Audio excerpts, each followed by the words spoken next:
غالباً 1942 کا زمانہ تھا۔ جنگ عظیم ختم ہو چکی تھی۔ ہندوستان کا مشہور سوشلسٹ لیڈر سبھاش چندر ہندوستان سے پوشیدہ فرار ہو کر کابل اور پھر وہاں سے جاپان اور اٹلی پہنچ کر ہندوستانی فوجیں جو ان ملکوں میں قید تھیں انہیں آزاد کروا کے حکومت ہند پر حلہ بولنے کا منصوبہ لے کر گیا تھا، اور اس نے ایسا کیا بھی۔ ان کو فرار کرانے میں ہمارے احرار لیڈر حکیم عبدالسلام ہری پور ہزارہ کا بڑا ہاتھ تھا۔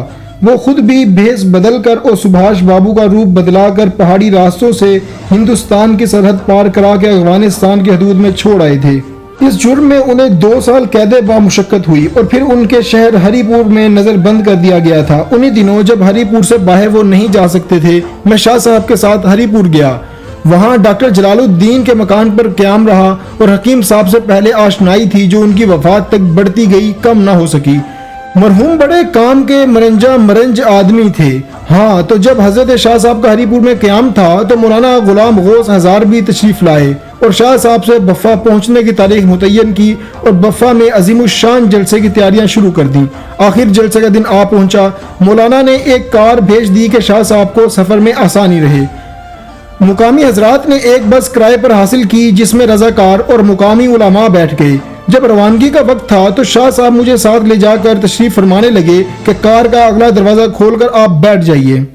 میں نے عرض کیا، شاہ جی میں پیچھے بیٹھوں گا، آپ آگے تشریف رکھیں۔ شاہ جی نے لہجہ بدل کر کہا، امین گیلانی میں حکم دیتا ہوں، یہیں بیٹھو۔ میں تعمیل حکم کے لیے بیٹھ گیا اور پچھلی سیٹ پر 3 علماء کرام بیٹھے تھے۔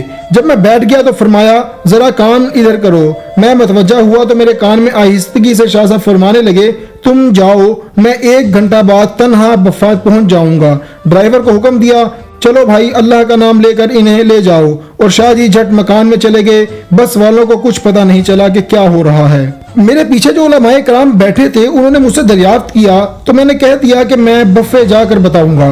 الغرض ہم بفا پہنچے تو شہر سے 1-1.5 میل قبل سینکڑوں سرخ پوش احرار رضاکار 2 رویہ استقبال کے لیے بندوقوں، کلہاڑیوں اور تلواروں سے مسلح کھڑے تھے۔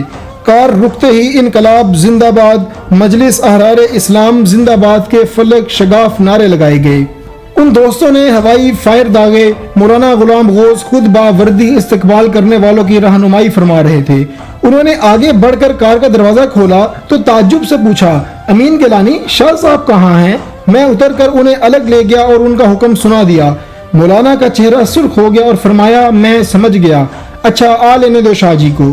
ہم ایک بڑی حویلی میں جا کر اترے جہاں قیام و طعام کا انتظام تھا۔ ہجوم شاہ جی کی جھلک دیکھنے کو بےتاب تھا۔ میں نے اعلان کر دیا کہ شاہ جی راستے میں ہیں، ابھی تشریف لے آئیں گے، سب خیر خیریت ہے، آپ یہیں انتظار کریں، پہنچنے ہی والے ہوں گے۔ ابھی اس بات کو 1 گھنٹہ بھی مکمل نہ گزرا تھا کہ شاہ جی تن و تنہا چمکدار کلہاڑی تھامے چادر میں سراپا لپیٹے ہوئے حویلی میں پہنچ گئے اور چادر اتار کر بلند آواز سے السلام علیکم کہا۔